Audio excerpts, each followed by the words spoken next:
Merci Laye. Je voudrais d'abord féliciter et remercier le chef de l'État Macky Sall pour avoir pris l'initiative et l'engagement d'accompagner le secteur du Tounkon. Il a toujours bien fait.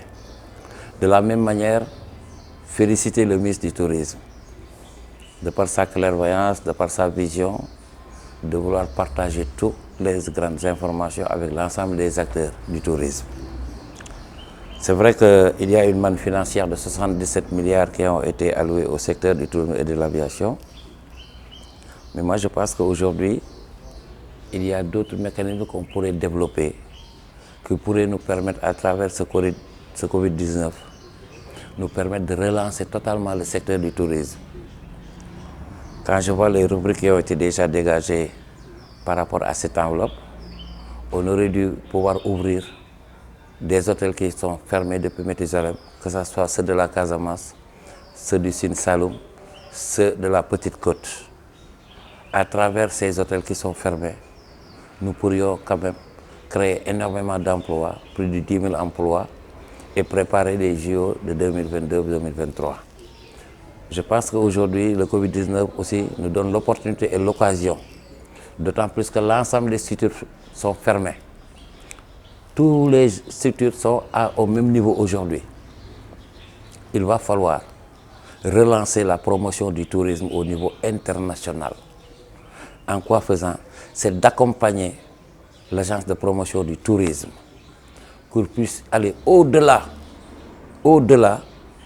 vraiment des frontières qu'il avait l'habitude de fréquenter, mais d'aller même au-delà. Parce qu'aujourd'hui, notre pays, étant un pays stable, étant ce qu'il est, donc nous avons énormément d'opportunités.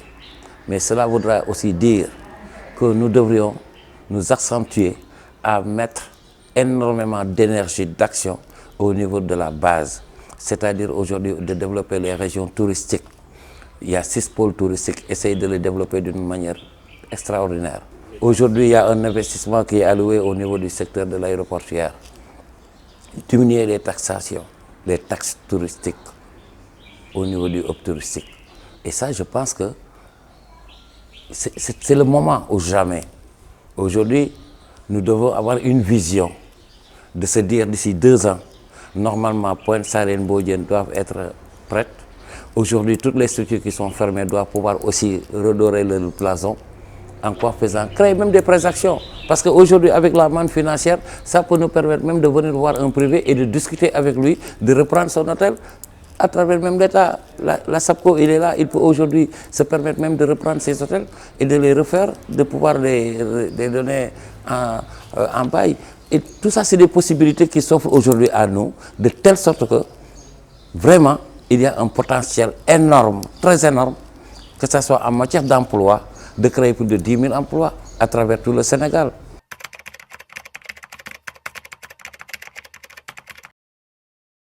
Oui, mais je pense qu'avec Alioune Sarr, peut-être il aura une mission pour que le PDTE puisse être relancé dans le cadre de cette manne financière. Parce qu'aujourd'hui, le PDTE, avec le microtourisme, on ne les sent plus. Depuis 1 an qu'ils se sont installés dans le département de Mbour, dans la région de Thiès, on ne les sent pas. Parce qu'aujourd'hui, la raison voudrait que les petites et moyennes entreprises, parce que le secteur du tourisme est trop transversal, donc c'était de la manière de donner un peu de souffle à cette PDTE pour qu'ils puissent créer une valeur ajoutée au niveau des petits mécanismes touristiques. Mais aujourd'hui, tous ces gens-là sont laissés en rade. Et là, je pense que le tourisme aussi, ce n'est pas seulement l'hôtellerie. Il y a la restauration, il y a les maisons d'hôtes, il y a les résidences para-hôtelières.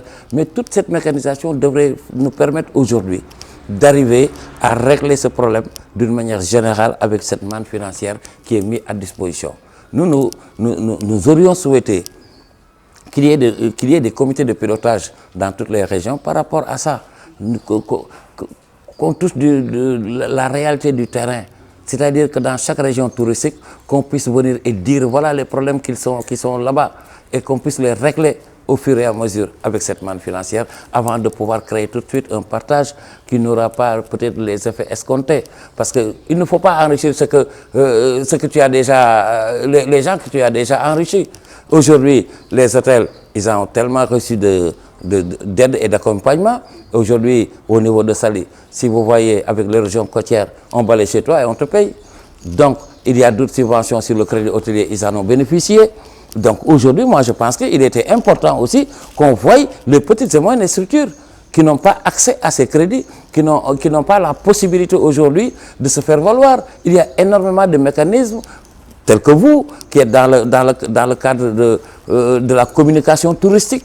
Mais voilà des mécanismes aujourd'hui qu'on devait pouvoir aider. Les agences de voyage qui sont en bas, qui n'ont pas aujourd'hui une bonne flotte, qu'on essaie de les accompagner. Voilà des mécanismes aujourd'hui. Je ne dis pas que seulement qu'on aide que seulement les autres, mais aussi ces gens-là, on doit aussi leur donner un clin d'œil. Parce que c'est de l'intérêt du tourisme au Sénégal.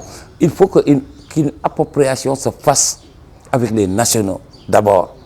Il y a des gens qui veulent créer des hôtels. Comment vont-ils faire pour avoir cette manne financière, hein?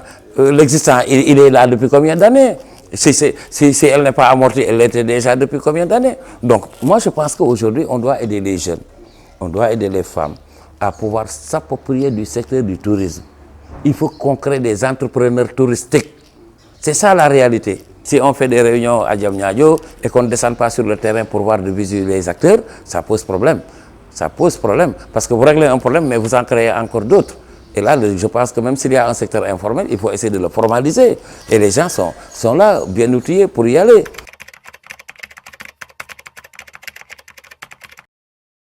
Le Covid-19 pouvait être une source de relance par rapport aux préoccupations qu'engendre le secteur du tourisme. Parce que forcément, avec tous les gros investissements qui seront faits, mais je pense qu'aujourd'hui, c'était le bon moment de se l'approprier et d'essayer de créer de la valeur ajoutée par rapport aux structures fermées, Mais il y a énormément de paramètres aujourd'hui qui pouvaient nous permettre, s'il y avait une descente sur le terrain, et de voir de visu quelles sont les réalités du terrain pour pouvoir les prendre en compte. Mais je pense qu'on aurait dû régler énormément de choses. Le secteur du tourisme, à l'heure actuelle, tout le monde le sait, nous sommes au même niveau, nous tous, que ce soit grand hôtelier que petit hôtelier, que acteurs touristiques simples, que ce soit les guides, tout le monde le ressent complètement. Donc, mais ça va avec. Mais je pense que le ministre, il a une volonté ferme de pouvoir développer le tourisme et le transport aérien, parce qu'à chaque fois, il convoque des réunions, il convoque des grandes rencontres, et c'est ça.